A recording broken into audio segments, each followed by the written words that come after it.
Merry Christmas, Happy New Year. This is Metal Mike, and I'm joined by Average Joe, and we discuss metal bands that should do a Christmas album. It's a fun one, but hey, speaking of metal Christmas songs, I just recorded Cotton-Headed Ninny Muggins, a Buddy the Elf-inspired tune set to the melody of Loverboy's Lovin' Every Minute of It. There's a link in the description below. I want to thank you for all the support in 2022. We'll do it again next year. Check this out. Well, Joe, welcome back to the 80's Glam Metalcast, man. Merry Christmas. How you doing? Merry Christmas, Mike. Thanks for having me on. This is always a blast. Definitely, man. Definitely. I'm excited about this topic. Well, here's where it comes from, man. I'm going to be honest. So, a lot of times, Christmas music starts pretty much right after Thanksgiving, and a lot of stations play it for a month straight. And my family always be like, we want to listen to Christmas music, and sometimes I'm kind of hesitant. You know what I mean? I love Christmas. I have nothing against Christmas by any means at all. I love it, but it's the music, I think. I think sometimes the music is, let's face it, man, I'm a metalhead. I like upbeat music. I don't sit around all year listening to Bing Crosby and all that stuff, you know what I mean? So, yeah, well, I like that stuff a lot. My problem is that they hammer you with it like after Halloween. I think it should go from the day after Thanksgiving until January 6th. Mm-hmm. I'm good with, and then some of the newer, like I was just reading today, people are so sick of that Mariah Carey song, and I concur there. Yeah. They overplay some songs and don't play enough. I actually like the classics like Bing Crosby and Perry Como and that stuff. I think Elvis does a great job on Christmas music, but I'm looking forward to this episode. Well, like I said, I love what the Trans-Siberian Orchestra does. I love that Twisted Sister has a Christmas album. But when you think about it in the scheme of metal, there's not that many metal Christmas albums, right? No, you got Rob Halford has his winter songs. True, that's a good one. And he does a great job. He does. For sure, yeah. But other than that, there's not Dee Snider had his thing. I can't think of any. I think, one of my picks I know has a really good Christmas themed song way back in the day. But. Mm-hmm. So, all right, man. So why don't we throw it out there? So we between the two of us, we came up with a couple ideas of bands that we think could do a really cool Christmas album. And here, man, let's face it. This is the one last point I want to make. There's a lot of money in this stuff, so I'm kind of surprised there aren't more bands doing this. I mean, Trans-Siberian Orchestra, if we could just backtrack for a second, they are Sabotage. They are the metal band Sabotage, and one of their songs blew up on radio, but the name Sabotage wasn't flying, so they changed it to Trans-Siberian Orchestra, and those guys tour every holiday season and bring in a boatload of money. Twisted Sister made a crap load of money with their Christmas album, and a lot of other artists. I mean, Mariah Carey probably makes the majority of her money on All I Want for Christmas. So Christmas music is profitable, very profitable.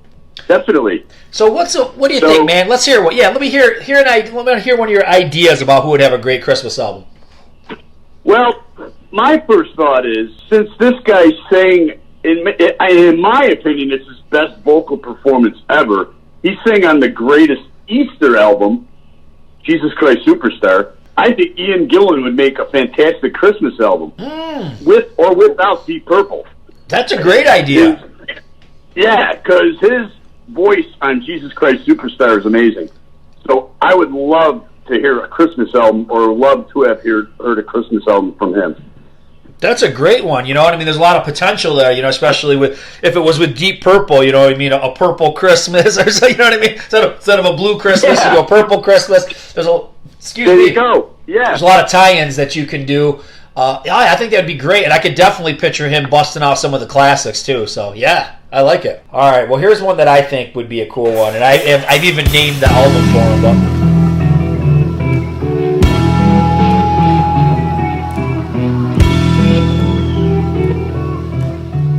I think a very Maiden Christmas would be a great Iron Maiden Christmas album. What do you think?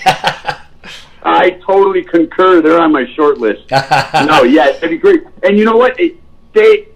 One of my other picks is coming up. Bruce and Steve Harris and those guys would stay true. Like if they played the classics, like the old classic Christmas songs, the religious Yep. themed songs, they would sound amazing. Yeah.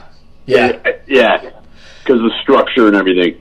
I'm kind of picturing I could like when you think of certain Maiden songs, especially the ones that kind of were later before Bruce left, like "Bring Your Daughter to the Slaughter" and some of these kind of cornier type songs. I could definitely picture Dickinson doing like "Run Run Rudolph" and all that kind of stuff. You know what I mean? Like kind of some of more of that fun stuff. Yeah, I can picture that. Yeah, but I also could picture.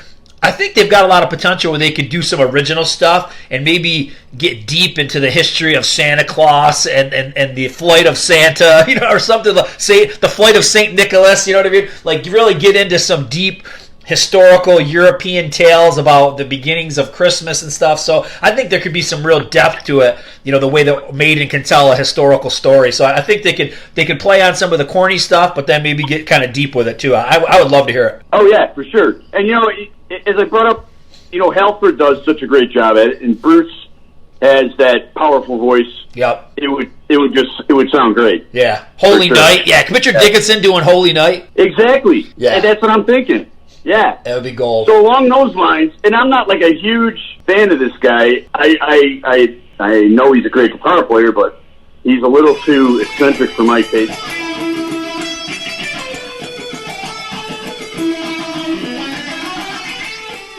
I think Yngwie Malmsteen would, in the same vein, do amazing work with the classic Christmas songs. Yes. And I think a whole Christmas album of him just shredding to those songs because, he plays him like, he's a fan of Ritchie Blackmore, and he'd play in that Baroque style and shred, and I just think it would just be great. I could see him doing an amazing version of Silent Night or "Oh Come," or "A Little Town of Bethlehem," all those, older songs, I think would be amazing with him shredding on that. Well, I agree with you 110%. I actually have him on my list as well. You know what I mean? So I think he can do a Christmas concerto or something like that, where he does all the neoclassical. Yeah, his album would be great as a solely instrumental album. Do some of the slower stuff and the faster classic stuff. I think he could do a great job. Yeah, I would love to hear Yngwie do a Christmas album. Definitely. Who else, man? I'm dreaming of a white Christmas. Wait a minute. All right, so let's go with I don't know if you got these guys in your list, but I'm going "Merry Christmas." Yeah. Yes. Definitely on my list. Yes. I mean, if they would play all the fun songs, Rudolph the Red-Nosed Reindeer, I'm sure they could come up with an original as well, but I would be all in. They would be all in. I'm surprised they haven't done it. They do it on the marketing side, because they literally use the term "Kissmas." But I could see them putting out a great album, and I would have loved to have seen that. I mean, it would be just as good, if not better, than the last two albums they put out. Let's put it that way. Now, do you think the thing that holds them back is that they're Jewish? Do you think that's why they hold back from doing it? Not at all. No. Come on. I mean, some of the best composers of Christmas music were Jewish, and it's the money. Plus, I know Paul for a fact celebrates Christmas because his wife is Christian. Yeah, and I think Gene's is. I think Gene does as well. They celebrate both. So, I would. I don't think that's an issue whatsoever. Because and Shannon too celebrates Christmas. Yeah. So. Well, here's the thing. Like you kind of hit it on the head. Like, even if you wanted to avoid the topic of religion at all, a lot of Christmas music is goofy. You know what I mean? Like "Run Run Rudolph," Frosty, all that stuff. Like you could do a Kiss version of a lot of those goofy Christmas ideas. Jingle Bell Rock. Yeah, definitely. Oh, dude, for sure. I'm shocked. All I want for Christmas is my two front teeth. Because you figure, you're right, they do a lot with the marketing. I'm really surprised they haven't tried this, because I don't think they've got anywhere to go with original music. I think they've run out of ideas. But something like this, I think for them would be a huge seller. I'm just shocked they haven't done it. Yeah, for sure. And like you said, it doesn't have to be Ave Maria or "Oh Come All Ye Faithful." Right. It'd be all the fun songs like "Jingle Bell Rock" or "Frosty the Snowman" or Yeah. Definitely. And there's so many cool things about Kiss that they could create original holiday songs about. You know what I mean? Like, especially with Gene breathing fire. He's breathing fire, keeping you warm for the holidays. There's a lot of potential directions you could go with just Kiss themed stuff. So, I would like to have Eric Carr sing "Little Drummer Boy." A heavy metal version. That'd be awesome. Yeah, or maybe Eric Singer, right? Eric Singer. Yeah, I'm sorry. Did I say Eric Carr? I apologize. No, I still got the Christmas box set on my mind, which I want to talk to you about briefly at the end of this show. Sure. But Eric Singer. Yes. Well, let me throw this one at you. This is one I'm totally surprised that does not exist. Is Stryper is like a no-brainer. Why do they not have a Christmas album? Why? Don't get it. You're right. It's like peanut butter and jelly. I mean, why not? Yeah, exactly. Yeah. And they've done a few Christmas songs. I think they've got Jesus is the Reason for the Season. I know that was like a single back in the 80s. And I think they do Winter Wonderland on one of their live albums. But especially, where they got a lot of potential to play around and have some fun is with their image. You could do the red and green attack and instead of the yellow and black, do the red and green stripes. I mean, they could have fun, and then they could also do some very serious traditional Christmas things as well. You know what I mean? I could totally picture that. Definitely. Yeah, that's a great pick. I didn't even think of that, and that's a slam dunk right there. Yeah, big time. Who else you got on your list? Well, on my list, so this band, well, I guess they're kind of reformed now. It's Angel. Yeah. It's just punky, but they came out with that song Winter Song. And it was towards the end of their career, but I thought it was a catchy tune. I love that song. I think if they made more of an album of like that, and especially, I mean, they're putting out, Frank and Punky are putting out new music, and they have a great backing band. Yes. So I think it would just be great. And Punky loves to play, and Frank's voice still carries, and for his age, I mean, it's amazing. So I think it would be a slam dunk. Yeah. For them to next Christmas album. Yeah, I love those guys. I love what I think the last album they did, Risen, the new album that they did with the new lineup, I thought was great. And yeah, the Winter Song is super cool. And I think there's an alternate version of it where they throw in Christmas time is heaven on earth. Christmas.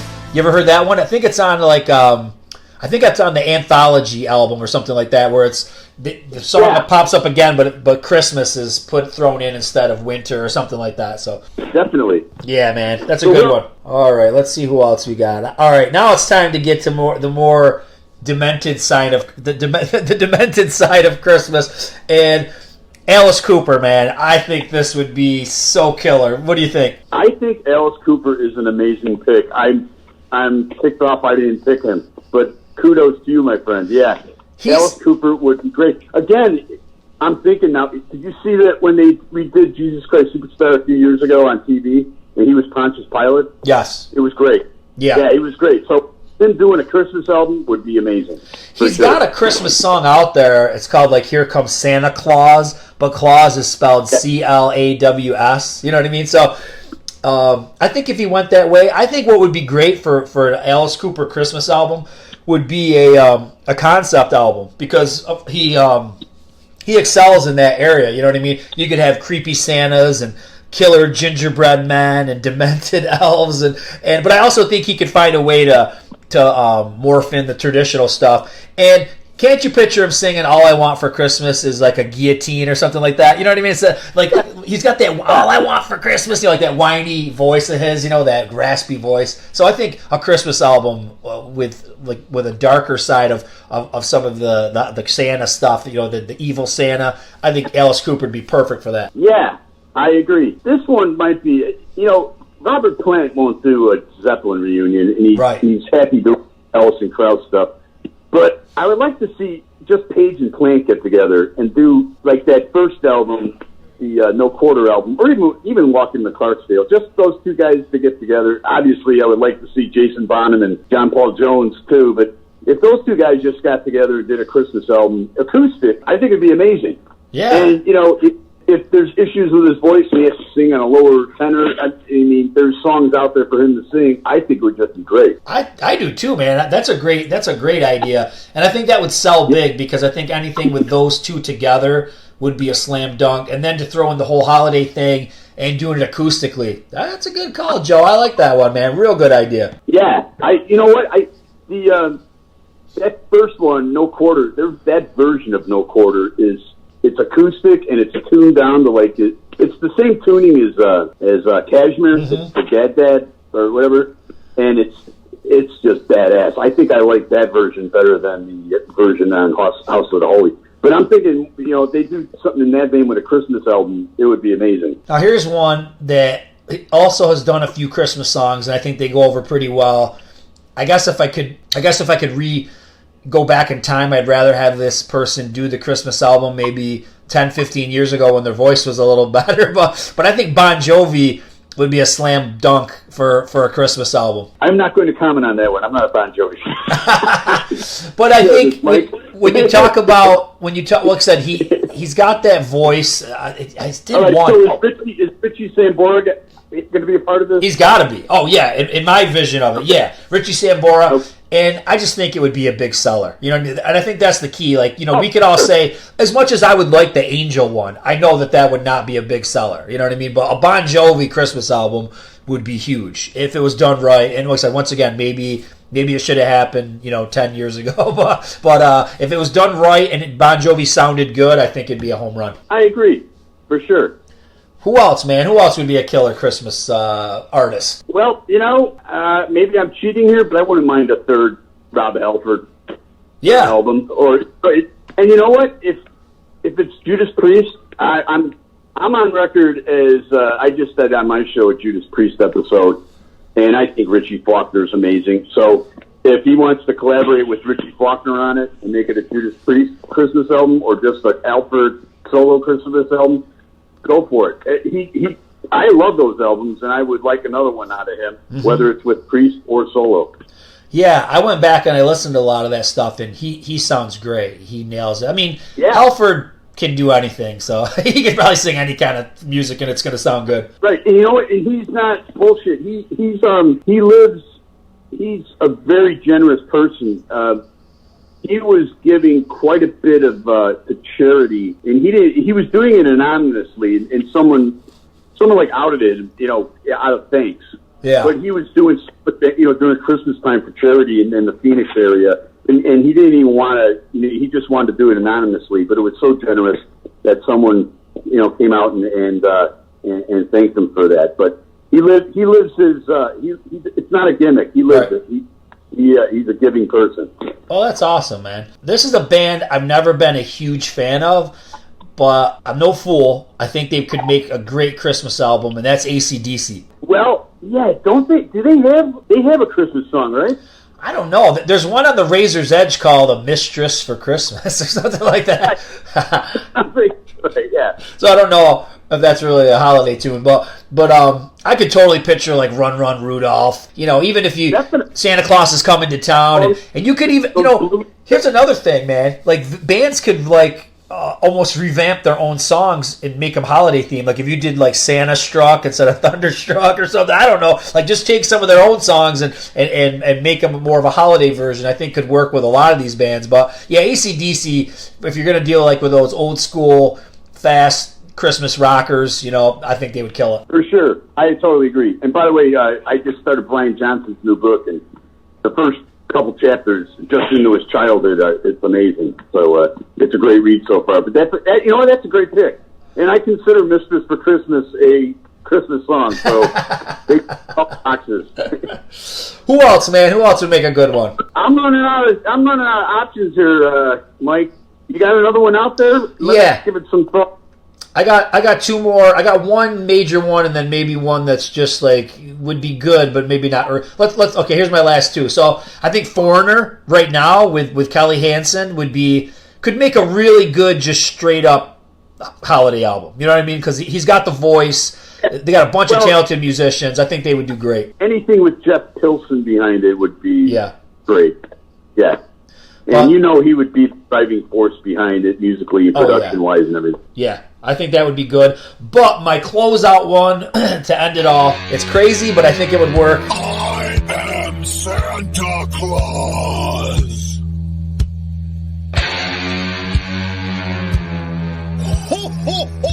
Is an Ozzy Christmas album. I think it would be great.